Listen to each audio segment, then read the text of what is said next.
nama saya Hilda Safira Zahra dari Prodi Akuntansi Syariah kelas 1A dari Universitas Negeri Islam Raden Mas Said, Surakarta. Di dalam video ini, saya akan membahas dan menjawab beberapa pertanyaan mengenai Pancasila. Pertanyaan yang pertama, bagaimana sejarah perjuangan bangsa Indonesia dalam merumuskan Pancasila sebagai dasar negara? Perumusan Pancasila sebagai dasar negara merupakan bagian penting dari sejarah perjuangan bangsa Indonesia menuju kemerdekaan. Berikut adalah tahapan-tahapan dalam proses perumusan dasar negara. Tahapan yang pertama adalah sidang BPUPKI. Pada masa penjajahan Jepang, BPUPKI dibentuk untuk mempersiapkan kemerdekaan Indonesia. Sidang pertama BPUPKI berlangsung pada tanggal 25 Mei sampai 1 Juni 1945. Di dalam sidang tersebut, Soekarno menyampaikan pidatonya mengenai gagasan tentang dasar negara Indonesia. Di dalam pidato Soekarno tersebut, ia mengusulkan beberapa 5 sila. Sila yang pertama, kebangsaan Indonesia. Kedua, internasionalisme dan perikemanusiaan. Ketiga, mufakat atau demokrasi. Keempat, kesejahteraan sosial. Kelima, ketuhanan yang Maha Esa. Soekarno memberikan secara tegas nama Pancasila, panca yang berarti 5, sila yang berarti dasar atau asas. Tahapan yang kedua adalah Panitia 9 dan Piagam Jakarta. Setelah sidang BPUPKI yang pertama, dibentuklah Panitia 9 untuk merumuskan dasar negara. Pada tanggal 22 Juni 1945, Panitia 9 berhasil menyusun Piagam Jakarta. Di dalam piagam ini berisi rumusan 5 sila yang mirip dengan diusulkan oleh Soekarno dalam pidatonya.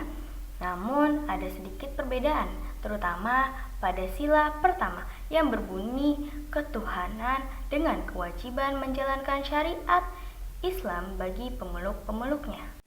Tahapan yang ketiga, perubahan Piagam Jakarta. Menjelang proklamasi kemerdekaan pada tanggal 17 Agustus 1945, Piagam Jakarta mengalami perubahan atas pertimbangan menjaga persatuan bangsa yang terdiri dari berbagai agama.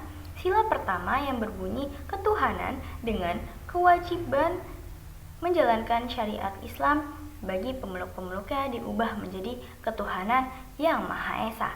Perubahan ini dilakukan pada tanggal 18 Agustus 1945 oleh Panitia Persiapan Kemerdekaan Indonesia atau yang dikenal sebagai PPKI. Tahapan yang terakhir adalah sidang PPKI. Pada sidang PPKI 18 Agustus 1945, setelah proklamasi kemerdekaan, dibentuklah Undang-Undang Dasar 1945 yang di dalamnya tercantum Pancasila sebagai dasar negara. Rumusan Pancasila yang disahkan berbunyi: yang pertama, ketuhanan yang Maha Esa. Kedua, kemanusiaan yang adil dan beradab. Ketiga, persatuan Indonesia. Keempat, kerakyatan yang dipimpin oleh hikmat kebijaksanaan dalam permusyawaratan perwakilan. Dan yang kelima, keadilan sosial bagi seluruh rakyat Indonesia. Proses-proses ini mencerminkan perjuangan bangsa Indonesia dalam merumuskan Pancasila yang menyatukan berbagai agama, suku, budaya, serta menjunjung tinggi nilai-nilai kemanusiaan, kebangsaan, demokrasi, persatuan, dan keadilan sosial. Pertanyaan yang kedua, jelaskan mengapa Pancasila dianggap sebagai solusi yang tepat bagi bangsa Indonesia yang majemuk. Pancasila dianggap sebagai solusi yang tepat bagi bangsa Indonesia yang majemuk karena ia dirancang untuk mencerminkan keberagaman masyarakat Indonesia baik dari segi agama, suku, budaya, dan adat istiadat. Berikut adalah alasan mengapa Pancasila relevan menjadi solusi. Di dalam sila pertama menekankan pentingnya nilai-nilai spiritual yang mengayomi semua agama di Indonesia. Lalu, di dalam sila kedua menegaskan prinsip kemanusiaan mendorong penghargaan terhadap sesama tanpa memandang latar belakang, agama, suku, dan ras. Di sila ketiga, berperan penting dalam memupuk rasa nasionalisme dan persatuan di tengah keberagaman. Sila keempat, mendukung sistem demokrasi yang menghargai dialog dan musyawarah untuk kesepakatan bersama. Dan sila terakhir, menekankan pentingnya keadilan sosial yang mencakup pemerataan, kesejahteraan, dan kesempatan bagi semua warga negara tanpa diskriminasi. Dengan kelima sila ini, Pancasila memberikan kerangka dasar untuk menjaga harmoni dalam masyarakat yang beragam. Pertanyaan ketiga, jelaskan dan berikan contoh implementasi nilai-nilai Pancasila dalam kehidupan bermasyarakat, berbangsa, dan bernegara. Penerapan nilai-nilai implementasi Pancasila dalam kehidupan bermasyarakat, berbangsa, dan bernegara dapat dilihat melalui penerapan kelima silanya dalam kehidupan sehari-hari. Sila pertama, ketuhanan yang Maha Esa. Nilai ini menekankan penghormatan terhadap agama dan kepercayaan yang dianut oleh setiap warga negara. Contoh implementasinya adalah menghargai dan memberikan kebebasan kepada orang lain untuk menjalankan ibadahnya sesuai agamanya. Misalnya, menghargai waktu-waktu ibadah agama lain dan tidak menghina agama lain. Sila yang kedua, kemanusiaan yang adil dan beradab. Nilai ini menekankan penghargaan atas hak asasi manusia, keadilan, dan kesetaraan antara sesama manusia tanpa memandang suku, agama, dan ras. Contoh implementasinya adalah menghargai hak-hak orang lain dengan tidak melakukan diskriminasi, misalnya membantu sesama dan tidak memandang rendah kelompok tertentu. Selanjutnya, sila ketiga, persatuan Indonesia. Nilai ini menekankan pentingnya menjaga persatuan dan kesatuan bangsa di tengah keberagaman yang ada di Indonesia. Contoh implementasinya adalah berpartisipasi dalam kegiatan gotong royong dan kegiatan nasional yang memperkuat persatuan. Misalnya, ikut menjaga lingkungan bersama warga setempat dan ikut merayakan hari-hari besar nasional seperti Hari Kemerdekaan. Sila yang keempat, kerakyatan yang dipimpin oleh hikmat kebijaksanaan dalam permusyawaratan perwakilan. Nilai ini menekankan pentingnya pengambilan keputusan secara demokratis melalui musyawarah untuk mufakat dan perwakilan rakyat. Contoh implementasinya adalah aktif berpartisipasi dalam pemilihan umum atau pemilu untuk memilih pemimpin dan menghormati hasil keputusan bersama dalam rapat komunitas. Sila yang kelima, keadilan sosial bagi seluruh rakyat Indonesia.